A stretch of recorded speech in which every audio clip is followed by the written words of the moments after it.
Namaste, Namaskaram to everyone. बोलो गुरु तत्व की जय. श्री गुरु चरण कमलेभ्यो नमः. We pay obeisance to that source, the Guru Tattva, which enlightens us. गुरु जो अंधकार से हमें रोशनी में ले जाते हैं. Guru, the one who takes us from darkness towards light. Gu or Ru. These are Sanskrit words. ये संस्कृत के शब्द हैं. और उस गुरु तत्व को हम नमन करते हैं क्योंकि वो गुरु तत्व ही सब ज्ञान के पीछे और हमें भगवान से जोड़ने में उन्हीं का हाथ है. That tattva, that element called the Guru, for whom we treat the Guru like God, because the Guru is the one that connects us with God. And that Guru Tattva is always worshipable. Whoever is your Guru, first pay in your mind respects. Guru Tattva ko naman karo. Shri Guru Charan Kamalibhyo Namah. And you pay obeisance to the lotus feet of your Guru. Whoever you believe in, doesn't matter. गुरु वही है जो अंधकार से रोशनी की ओर ले जाता है. The one who takes you from darkness to light. So anyone who brings this inspiration into your life is a guru. And in my life, I've been very fortunate to have many people giving me so much wisdom, knowledge, blessing. So they're all gurus. Then there is a guru from who you may take diksha, i.e. you take the mantra. That is your main guru, if you like. But otherwise, even the teachers you learn from school are your gurus. This is the tradition, the Hindu tradition of dharma, if you like, in which so much respect is given to the guru. इतना सम्मान हमारे धर्म में, हिंदू धर्म में गुरु को दिया जाता है. कहते हैं गुरु की महिमा हरि सो भारी. वेद पुराण न सब ही विचारे ब्रह्मा व्यास रटत पल छिन. That the doings of the Guru, the blessings of the Guru are beyond our comprehension. Ved Puran sab hi vichare. Even the ancient scriptures and the Vedas and the Puranas which came before the Vedas. Ved भी कहते हो और जो पुराण जो वेदों से पहले ब्रह्मा जी के मुख से निकले वो भी कहते हैं कि गुरु की महिमा Hari so bhari. It's greater than the grace of God itself. Because the Guru is the one who is your in-between, the one who gives you that knowledge, that gives you where you're taking the wrong steps. They're able to guide you. वो आपको सूक्ष्म से सूक्ष्म ज्ञान देते हैं. जो ये, अगर ये इसका अर्थ है, मगर इसका एक गहरा अर्थ उसके नीचे है, उससे भी गहरा अर्थ. जो अर्थ का अर्थ देते हैं, जिसको परम अर्थ पर आप पहुंच जाते हैं. The meaning and then the deeper meaning and then the deeper meaning, taking you to the paramarth. Paramarth meaning the greater meaning, paramarth. Paramarth meaning paramartma. Yeah? This is the power of the Guru.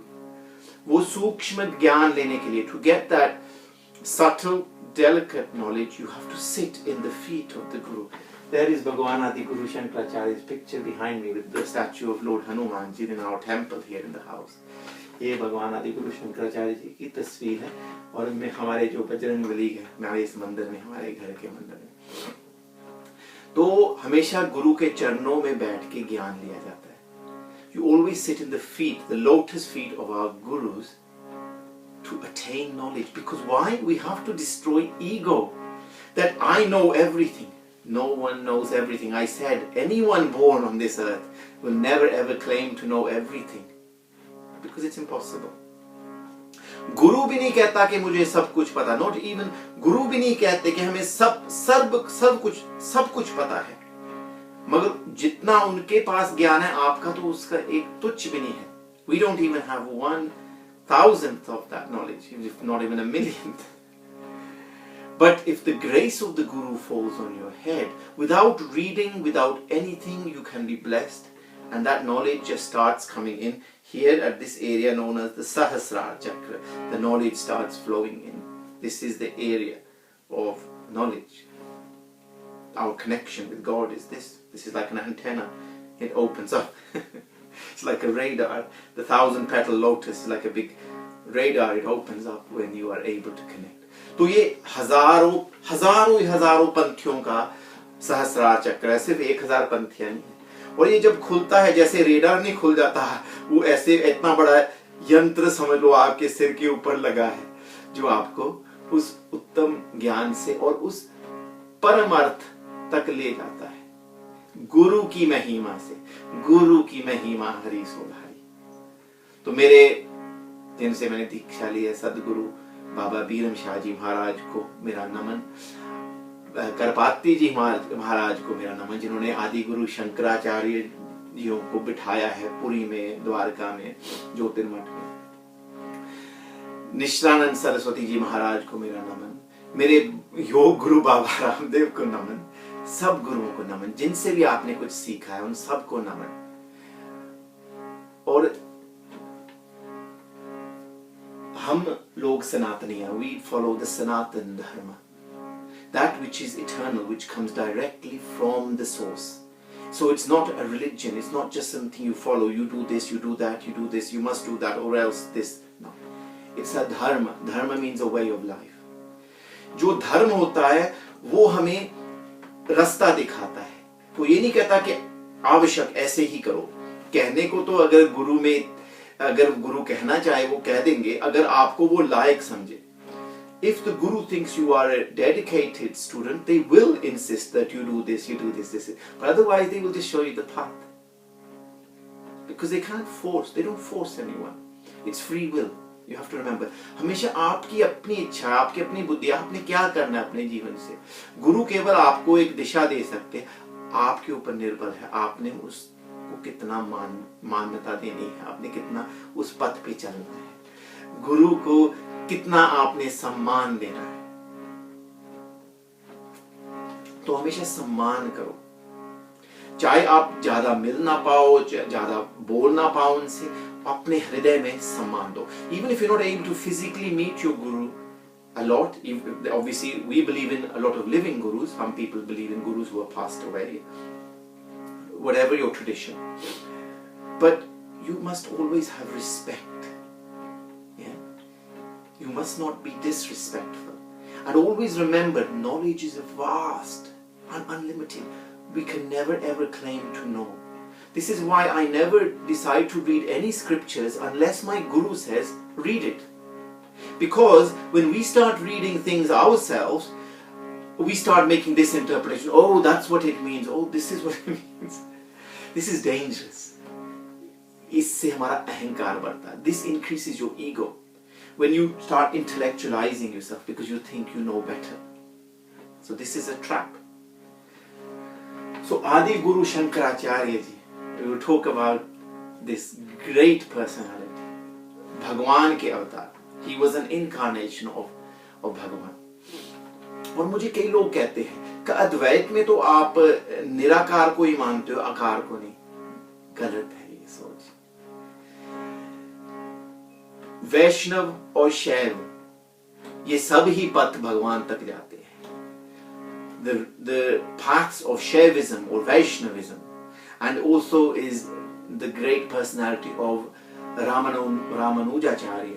Bhagwan Ramanujacharya ji was also born on this day, on this 5th day, Panchami. Now we're in the 6th day. The Tithi has now become the 6th. But on the 5th day in the morning, it was the 5th day, Panchami, in this month, in this Shukla Paksh, i.e. the light, when it's the bright part of the moon, Shukla Paksh.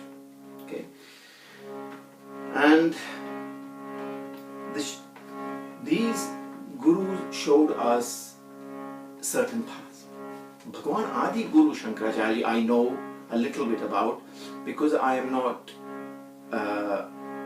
from the Ramanujacharya tradition, but I could say, I'm not saying I'm from the Shankaracharya tradition either, because I haven't taken diksha from them. ये नहीं मैं कह रहा कि मैं Shankaracharya tradition से हूँ, इसलिए क्योंकि मैंने दीक्षा तो ली नहीं, मगर ये है कि मुझे उनके बारे में ज्यादा पता है और मैं भगवान शिव का भक्त हूँ, हनुमान जी का भक्त।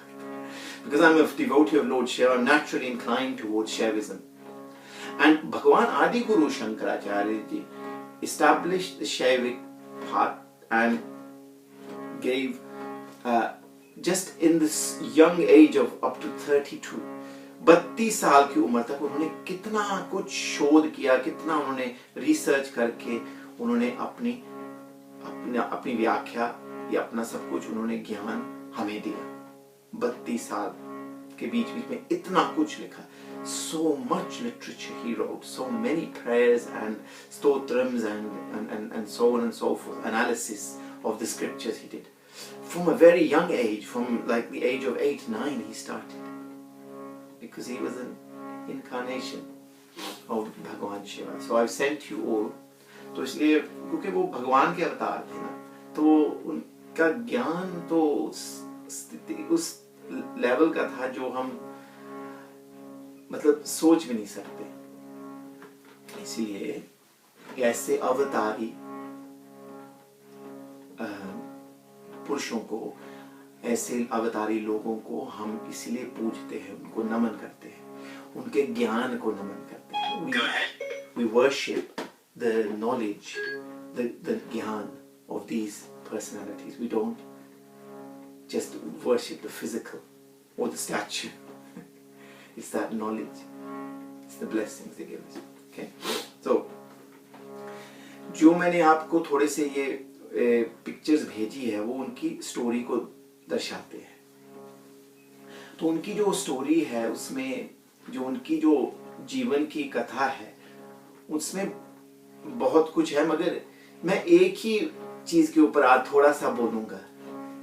जब वो कुमारिला भट्ट को मिले थे, when he met Kumarila Bhatt, who was a great scholar and a saint, a learned person, तो उन्होंने भगवान आदि गुरु शंकराचार्य ने सुना था कि अब क्योंकि वो अब शुरू करने लगे थे अपनी वो यात्रा के हम पीठ बनाने हैं। सो पहले उन्होंने पीठ श्रृंगेरी में बनाया था, उसके बाद उनको अच्छे लोग चाहिए होते।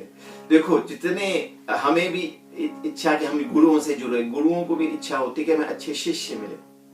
Even the gurus desire good disciples. In the same way, Bhagwan Adi Guru Shankaracharya, before he started embarking on his India-wide journey, he wanted to establish various pithas or centers of learning, and there are there's 5 main ones. But he actually went. He first established in Sringeri, but then he went to see Kumarila Bhatt because he had heard such great things about this personality, and he wanted him to join him. Like he managed to get Mandan Mishra ji. He became one of the first Shankaracharya, one of the Peeths. So he joined him because he defeated him in a debate. तो उनको एक शास्त्रार्थ में जब उन्होंने मंदन मिश्रा जी को हराया था तब वो उनके साथ जुड़ गए थे। ऐसे ही उस समय में ये होता था, जब आप शास्त्रार्थ में हार जाते थे तब आप उस जो भी वो मानते थे उसको आप फॉलो करते थे, उनके आप शिष्य बन जाते थे। ठीक है ना? तो जब उन्होंने कुमारिला भट्ट को वो मिले, वो सेल्फ इमोलेशन कर रहे थे, वो अपने आप को जला रहे थे एक अग्नि में। अभी मैं आता हूँ, इंग्लिश में थोड़ा पहले समझा दूं। कुमारिला भट्ट को जब वो मिले, when he met Kumarila Bhatt, he was self-immolating himself in a fire with the husks from rice, you know. This is the punishment that he decided to give himself as per the scriptures for going against his guru. This is the importance of the guru. गुरु की महिमा हरि सो भल। उन्होंने अपने गुरु के प्रति एक ऐसा विरोध किया था जिसके कारण शास्त्रों के अनुसार उन्होंने अपने आप को तड़पाया, अपने आप को सजा दी। अब हम ये कर सकते हैं। उन्होंने अपने आप को जिंदा उस अग्नि में जलाया जहां पर वो चावलों के नहीं होते हस्क, वो उसमें बैठ के अपने आप को ऐसे धीरे धीरे। जब वो आदि गुरु शंकराचार्य उनको मिलने आए, उन्होंने ऑब्वियसली नमन किया, उन्होंने कहा मैंने तो ये अब करना है, तो मैं आपके साथ जा नहीं सकता. So when Adi Guru Shankaracharya came to him, he said, look, I'm sorry, I have made this commitment to self-immolate because this is my punishment for going against my Guru. And so I cannot be part of your group that you're trying to establish and the work you're trying to do. But now I want to explain remember I talked about the Guru and the importance of the Guru. What happened? Why did Kumarila Bhatt decide to do this, and what was it he did to go against his Guru? This is the knowledge, these are the things we need to learn from. This is the Sukshma Gyan. This is the Arth ka Arth. The meaning, the deeper meaning of the meanings, deeper meanings. This is it. तो क्यों कुमारिल भट्ट अपने आप को जला रहे थे? क्यों उन्होंने क्या किया था? अपने गुरु का कैसे विरोध किया था? और इससे पता लगता है कि गुरु की महिमा कितनी बड़ी है जो मानते हैं. और अब मैं आपको समझाऊंगा थोड़ा सा, क्योंकि ये भगवान आदि गुरु शंकराचार्य से जुड़ी हुई कथाएं, अब तो उनके ऊपर तो हजारों घंटे लोग बोल सकते हैं. हमारे पास जितना ज्ञान है हम आपके साथ वो शेयर करेंगे, क्योंकि उससे हमारे कई ग्रंथियां खुलती है, दिमाग की ग्रंथियां. This little knowledge I have, and people can talk for thousands of hours on Adi Guru Shankaracharya. This is only one small part of his life, but it's a very important part because it opens up certain blockages in our mind. And when we hear these kind of things, it's meant to awaken us.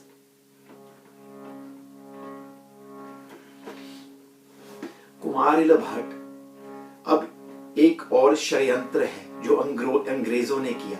उन्होंने भगवान आदि गुरु शंकराचार्य जी की जो उनकी तिथि है, उनकी जो डेट्स है वो सन 700 के आसपास बताई है. ये गलत है.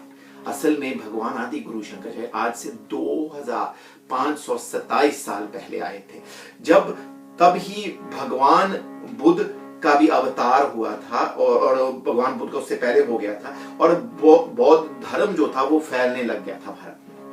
So the first thing you have to understand in this story is that the time frame in which Bhagwan Adi Guru Shankaracharya ji came was not around 700 AD, which is a deliberate manipulation of the time that the British did in order to downgrade Hindu history.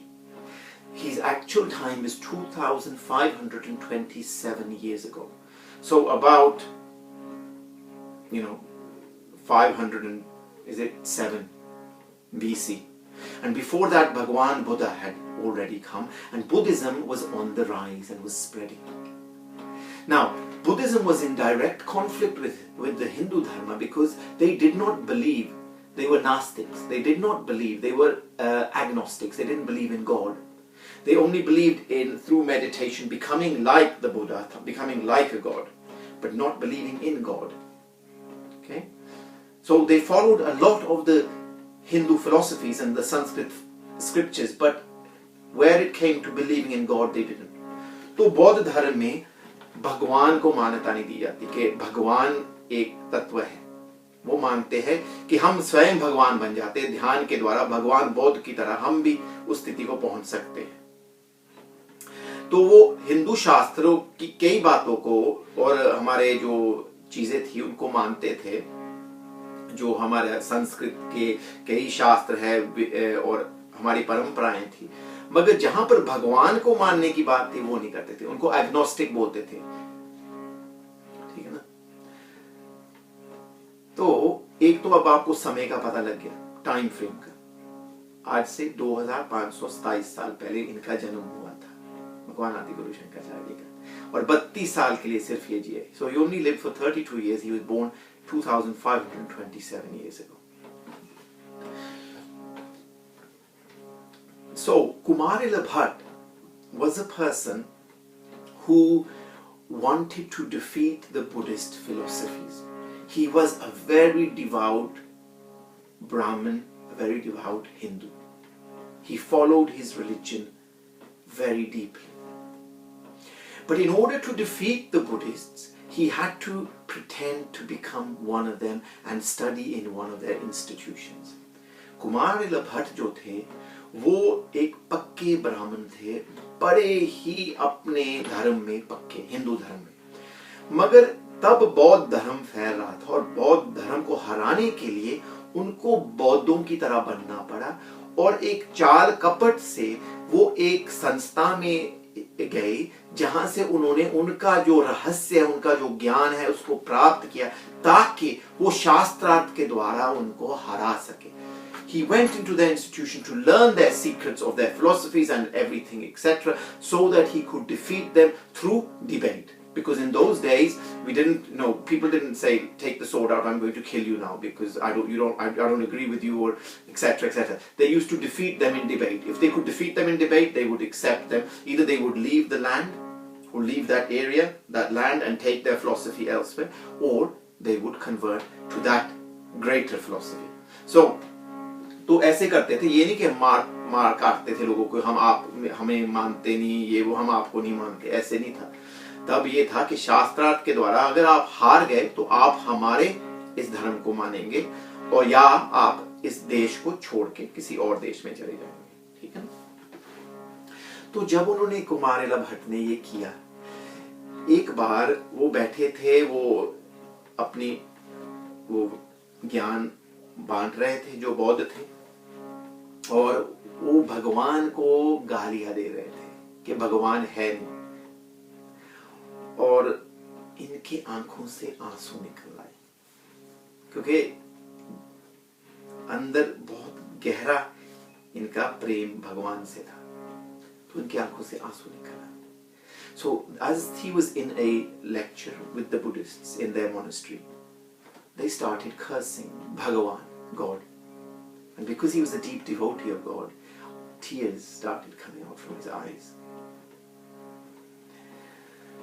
उन्होंने देख लिया, उन्होंने कहा, देखो ये हम में से नहीं है, ये वो है, ये हिंदू या सनातनी है, ये वैदिक है, ये भगवान को मानने वाला है, इसने छल कपट से हमारे बीच में बैठा है, इसकी सजा ये है, इसको पहाड़ पे ले जाओ और वहां से इसको गिराओ। They said that look, he's crying, he's not one of us, he's sitting here by deceit, he's tricked us, take him to that cliff, and as his punishment throw him off that cliff. Yes, I know it's not very nice. Religious people shouldn't be like that, but this is the very strictness they had. तो वो वहां उनको ले गए पहाड़ से उनको जब नीचे गिरा तो उन्होंने बोला, यदि वेद सत्य है, तो उन्होंने संस्कृत में बोला, मैं हिंदी में उसका ट्रांसलेशन कर रहा हूं, यदि वेद सत्य है तो मुझे कुछ नहीं होगा। तो जब वो पहाड़ से नीचे गिरे, उनकी एक आंख फूट गई, और तभी आकाशवाणी हुई। मैं अभी बताता हूं क्या हुई, अभी पहले अंग्रेजी में बता दूं। So when they took him to the cliff and threw him down from that cliff, as he was about to be thrown, or as he fell, he spoke these words in Sanskrit, obviously, I'm going to say it in English, that if, the big word is if here, if the Vedas are true, nothing will happen to me. I will not be hurt. So what is it that happened? Then the sky spoke. Akashvani we call it. The sky, God basically, or God's messenger spoke from the sky. तो क्या बोली वो आकाशवाणी? उनका नाम लेकर उनको कहा कि अगर तुम ये नहीं कहते कि यदि, तो तुम्हें कुछ नहीं होना था, क्योंकि तुमने वो शब्द इस्तेमाल किया यदि, तुम्हारे में तिनका एक डाउट था, शंका थी, इसी कारण तुम्हारी आंख फूट गई। So the voice from the sky, Bhagavan's voice said, because you said if the Vedas are true, had you not said if, had you just said Veda Satya hai, Vedas are the truth, nothing will happen to me. He goes, nothing would have happened to you. then for his repentance, because he then defeated the Buddhists. Using that philosophy, he defeated them at many places. And that's when Buddhism started going away from India and went to other places like the far reaches of India, like what is now today called Afghanistan and those areas, and then also towards the far east, going towards Sri Lanka, from there on to the Greater Indian Islands as they were known, which is now known as Indonesia, all of these areas, Cambodia, Malaysia, Thailand, all of these places. So Buddhism started spreading out from India because it was being defeated, because on a philosophical level it could not contest, and it was defeated. That's why Buddhism declined. तो बौद्ध धर्म को उन्होंने हराया, वहां कई जगहों पर शास्त्रार्थ की, और कुमारिल भट्ट ने बौद्ध धर्म को बहुत जगह से हटाया। तभी तो बौद्ध जो है अलग अलग दिशाओं में चले गए, फिर देश को छोड़ के कई तो बन गए, हिंदू बन गए, अपने वैदिक धर्म को अपना लिया, और जो नहीं जाना चाहते, जो नहीं अपनाना चाहते थे, जैसे उनकी इच्छा थी, वो देश को छोड़ के, जैसे जिसको अब अफगानिस्तान बोलते, वहां चले गए, और जगहों में चले गए, बाहर देश के, भारत के थोड़े बाहर चले गए, जिसको हम ग्रेटर इंडियन आइलैंड्स कहते हैं, वो इंडोनेशिया उस एरिया में चले गए, श्रीलंका चले गए, ऐसे फार ईस्ट को चले गए, थाईलैंड, ऐसी ऐसी जगहों में। तो ऐसे बौद्ध धर्म हिंदुस्तान में उसका प्रभाव जो है वो बहुत कम हो गया, ठीक है। तो अब इसका प्रायश्चित करना था, क्योंकि गुरु से ज्ञान लिया था और गुरु को ही धोखा दिया था, चाहे वो बौद्ध गुरु थे, और चाहे एक अच्छे कर्म, एक सच्चाई को मतलब कायम रखने के लिए भी किया होगा, तो फिर भी ये विरोध था गुरु का, तो उन्होंने ये इसीलिए अपने आप को ऐसे जलाया। So what was the repentance for? What was the punishment for? Why was he burning himself? It's because even though, yes, he used the knowledge of the Buddhists to then defeat them intellectually in debates, they had to leave, but because he had done that by tricking his guru, even though he was Buddhist, that is actually going against the Guru Parampara tradition. So that's why he accepted this punishment for himself. Because I would rather endure it in this lifetime rather than the next lives I have to take birth, because obviously this is a sin, what I did. Although he did it for the greater good and for the dharma to flourish. But these are the intricacies you need to understand. इन बारीकियों को समझो कि इनमें क्या ज्ञान छुपा हुआ है, ठीक है। अब 9:45 होने लगे, तो भगवान आदि गुरु शंकराचार्य जी को वो उनकी याद में ये थोड़ी सी कथा हमने सत्संग किया। अब उनका ही लिखा हुआ माँ भगवती को, जो हमारी पहली देवी हुई, ललिता देवी त्रिपुरा सुंदरी, सतयुग की पहली देवी हुई, उनके नाम का लिखा हुआ भगवान आदि गुरु शंकराचार्य जी की एक प्रार्थना, वो मैं आपको गा के अब सुनाऊंगा। Now I will sing for you a prayer that Bhagwan Adi Guru Shankaracharya wrote, and he wrote prayers for all the gods, for Bhagwan Shiva, Bhagwan Vishnu, Bhagwan Krishna, Govinda Bhajanam, so many he wrote, for Ganesh Ji, for everyone. So this one is to the Mother Goddess, and the first incarnation of the Mother Goddess in Krita Yuga, in the Satyuga, known as Lalita Devi Tripura Sundari. उनका मंदिर नैमी शरण में है, UP में आता है। तो this particular place devoted to Lalita Devi Tripura Sundari, there are many places, there's one particular place in Nemi Sharan in Uttar Pradesh. So this is a prayer dedicated to her, sung by him, which is what I will sing. And it's very interesting that in the Durga Chalisa as well, what happened was Bhagwan Adi Guru Shankaracharya, Durga Chalisa में भी आता है, निष्दिन ध्यान धरो शंकर को कहूँ काल नहीं सुमिरो तुमको. That means he meditated on Lord Shiva. This comes in the Durga Chalisa. That he meditated on Lord Shankar, Bhagwan Shiva, every day, but never called you, O Mother Goddess, to his mind. This is in the Durga Chalisa. Shakti Rupa Kar Maram na payo, Shakti gayi tab man pachtayo. He did not know the secret of your power, O Mother Goddess. But when he began repenting after his powers were withdrawn by you. Because all powers come to us, all strengths come us from the Mother Goddess. So the strength in all human beings, हमारे अंदर जो शक्ति है वो माँ की शक्ति होती है. माँ ही हमें शक्ति देती है. शरणागत हुई कीर्ति बखानी, जय जय जय Jagdamba Bhavani. Taking refuge in the Mother Goddess, he sang the glory of her and uttered Jai Jai Jai Jagadamba Bhavani. Bhai Prasanna Adi Jagadamba, Dei Shakti Nahi Ki Na Vilamba. The Mother Goddess being so compassionate, full of grace and love for her children, naturally. The Mother, O Jagadamba Devi, it was then that you were pleased and you returned my lost powers. You know, obviously he was a Bhagavan avatar. So he had many powers. He had lots of siddhis and riddhis. उनके पास अनेकों सिद्धियाँ रिद्धियाँ थी. तो वो जब क्षीण हो गई ना, वो छीन ली जब माता ने थोड़ी देर के लिए, तब उन्होंने फिर वापस दे दी. तो उन्होंने returned his lost power without any delay. और ऐसी फिर प्रार्थनाएं उन्होंने की. Then he composed such hymns in honor of the Mother Goddess.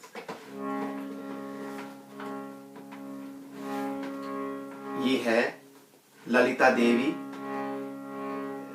Tripura Sundari की जो प्रार्थना है. मैं अभी आपके लिए अब गाऊंगा.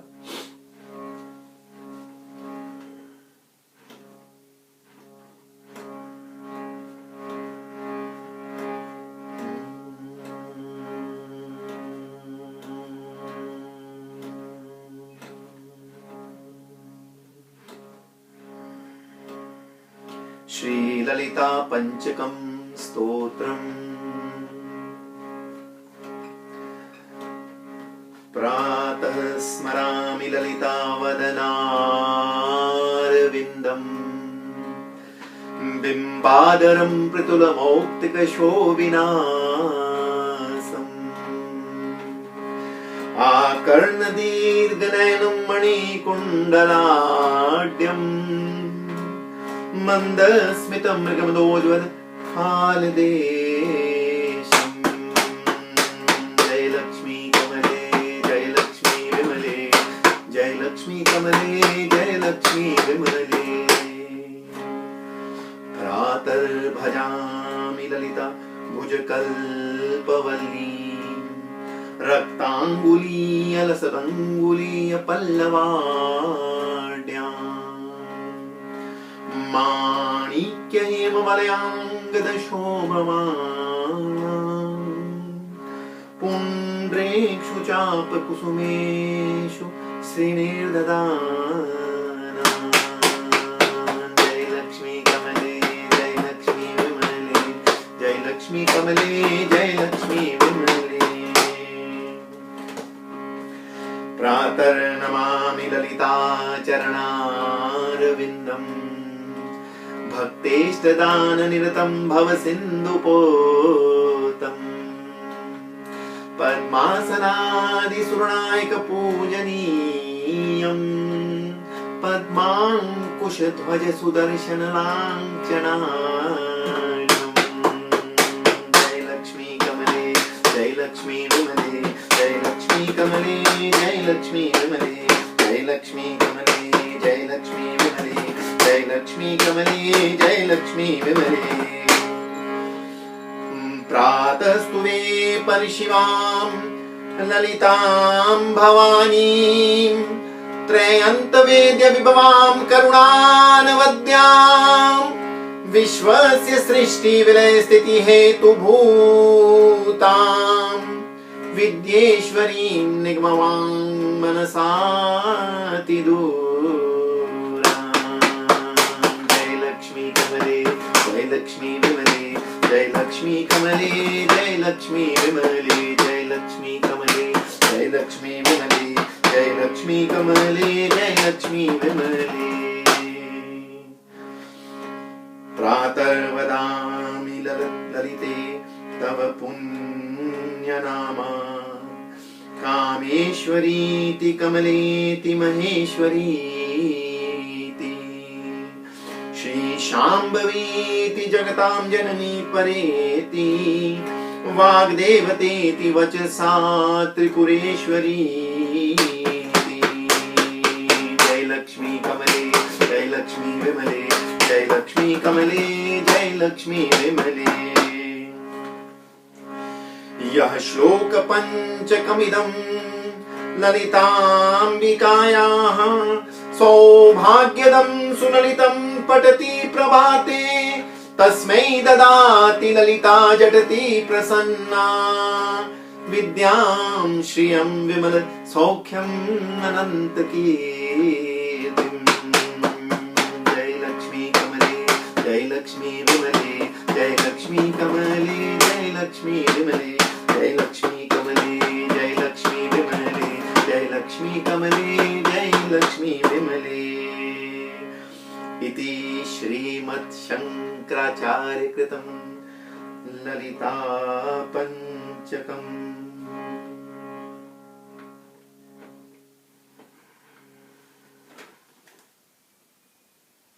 That's it. That's the satsang for today over on Bhagwan Adi Guru Shankaracharya's Jayanti and Bhagwan Ramanujacharya's Jayanti. And I hope you enjoyed. Even if you didn't understand the bhajan, you just need to close your eyes and listen. Just think of the Mother Goddess and it's all in praise. That's where our energy comes from, Swaras. That's where the source is. All the best, everyone.